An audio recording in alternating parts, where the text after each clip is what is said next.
A. Michell Palmer was born May 4, 1872, in Moosehead, Pennsylvania.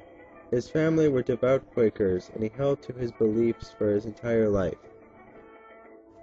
Palmer attended his local public school for a number of years, and then went on to receive college preparatory teaching in Bethlehem, Pennsylvania. In 1893, Palmer went into law practice with a small firm after completing his bar exam. Palmer had graduated college summa cum laude, and his bright legal mind soon earned him the reputation of a good attorney. In 1908, Palmer was elected to be a U.S. congressman and served 3 terms. During his time as congressman, he helped Woodrow Wilson achieve presidency.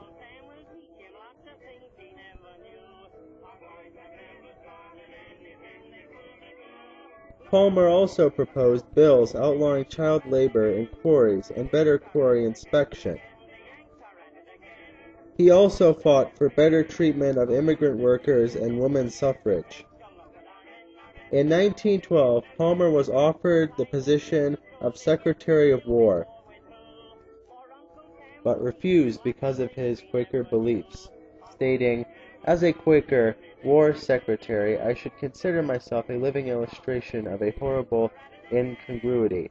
In case of our country should come into armed conflict with any other, I would go as far as any man in her defense, but I cannot without violating every tradition of my people and going against every instinct of my nature.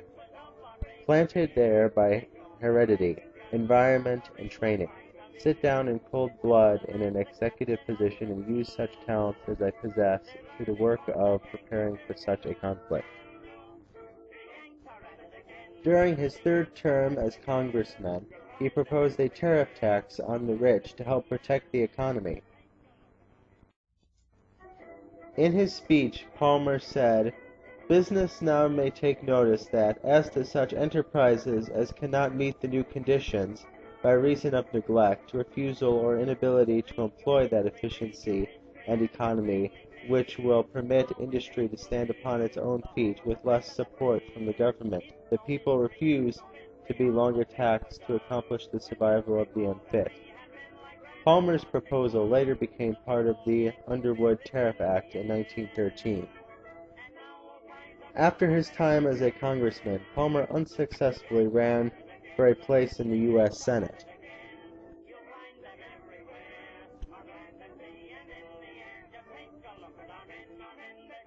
When the United States joined World War I, President Wilson assigned Palmer as the alien property custodian. This was a wartime position in which Palmer was in charge of all material seized by or from enemies in the U.S. Palmer pursued his job with vigor, stating, "The war power is often necessity, an inherent power in every sovereign nation. It is the power of self-preservation, and that power has no limits, other than the extent of the emergency." Near war's end, Palmer began pushing for the country's disassociation with German influence.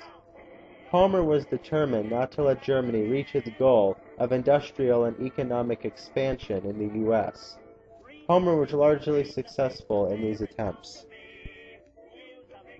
After the war, in 1919, Palmer was elected to the position of Attorney General. One of his first moves was to release 10,000 German aliens who had been taken into custody under suspicion during the war.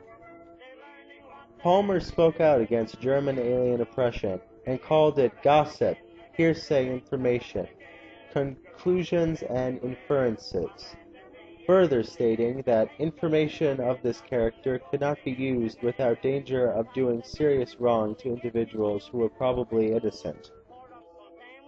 Palmer changed his views, though, when in June of 1919 he was the victim of an attempted assassination. The bomber, an anarchist named Luigi Galliani, was a radical bent on destruction of the government. Palmer, in response to this and other attacks, launched a campaign against radicalism. At this time, many Americans were afraid of the Reds. The Reds were Bolsheviks, or Communists, part of the new Soviet Socialist Republic.